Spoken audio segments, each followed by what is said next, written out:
Well, hello and welcome back to the Diamond Age. Marty here. Today's video is going to be about fabricating a next to free welding table.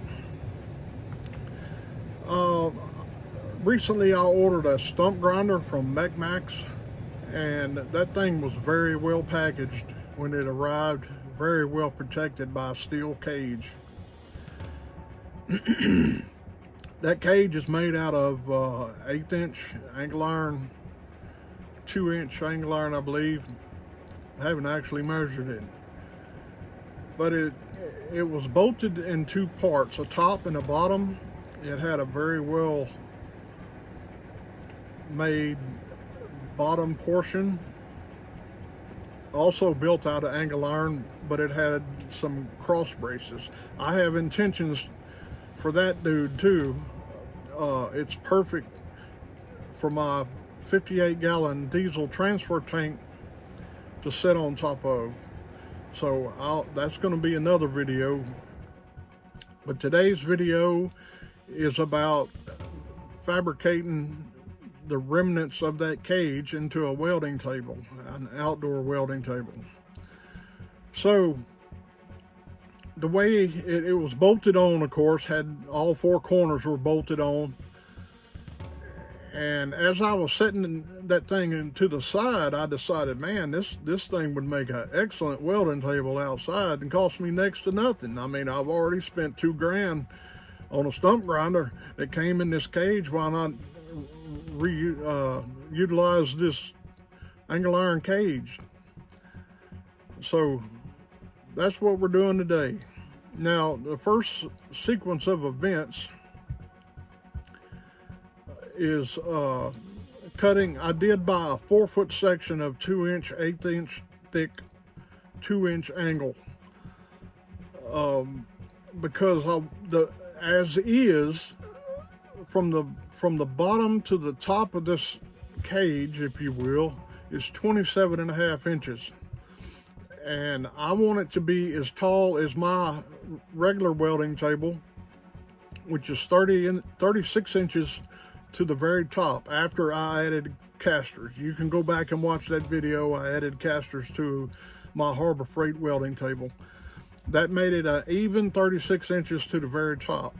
Now this outdoor welding table, I wanted it to be 36 to 37 inches. Not real crucial on the height.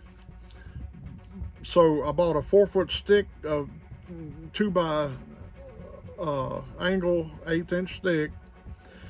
And what I ended up doing to get my height to add on to the legs, to weld onto the legs to make it high enough, was cut the pieces in 8-inch increments. So I cut out of that 4-foot section, I cut 4 8-inch sections. Boy, I'll get my lie together here in a minute. So once I got those cut out, I bought some 10-inch tall pneumatic wheels and tires from Harbor Freight. They were on sale for $6.99. I thought that was a great deal. And instead of just putting legs or a flat piece of steel on the bottom of each extension that I'm going to weld, I decided to make it mobile. So I bought 4 wheels from Harbor Freight, and the arbor size, I cannot talk today. The arbor size is 5/8 inches. So went down to the hardware store and bought a handful of 5/8 bolts. I think I bought 3.5 inch bolts, 3 or 3.5, I don't recall, just to give me some extra room in case I needed it. I could always shim it with extra washers or whatever, okay? So I cut 4 8-inch sections out of that new piece of angle.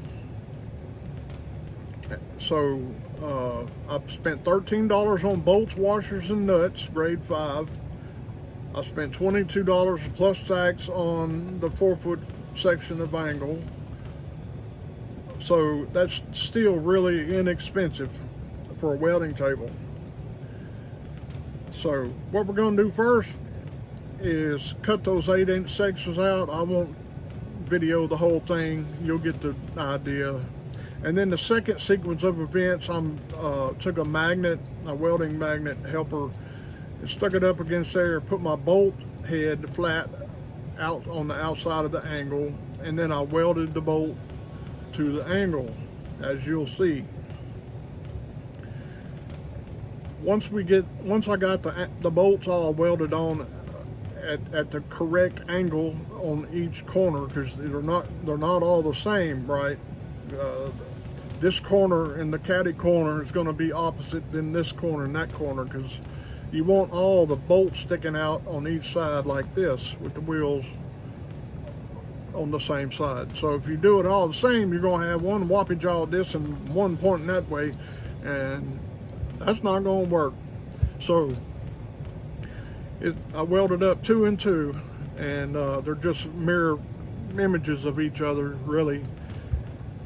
So I get the bolts all welded on, and then measure the height from the top of the table to where will be the bottom of the tire. Now, from the center of the hub to the top of the tire, after adding 30 psi of air, from the center arbor to the furthest reach of the tire on the outside where it would sit on the ground is 5.5 inches. So I measured from the top of the welding table down to where that center of that bolt would be, and that ended up being 33 inches. The 33 plus the rest of the measurement from the wheel bearing down to the tire makes it right at 37 inches. So that's all I got. Next to nothing welding table. Took a cage and put some extensions on it, welded some bolts for axles, and slapped some washers in there to keep it all snug and bug as a rug, and got myself an outdoor welding table. I'm not finished with this. I don't have all the material for the final product, but if you want to do this, you can do it your way. I did it my way. My way is probably not correct, but it's the way I wanted to do it, and that's the way I did it. You can do it your way. You can build one from scratch if you can get some scrap angle. It's no, it's not that big a deal. And this table, like I mentioned before, I have a regular welding table with clamp holes that you can, like fabricating tools that you can clamp stuff down. This one is I call it an open face welding table, where there's big, large gaps in the top, but there's right now there's 4 sections of angle running across the top. It's going to work perfect for my needs outside. Anything 16 inches or under, I can just lay on one section and then clamp it down with C-clamps and get after it. But I do plan on adding some more angle in between one end for short, little, small material. Anyway, hope you like the idea. My welds I'm not a welder. I can make 2 pieces of steel stick together forever. But enjoy the video. Y'all come back to see us. Thanks for watching.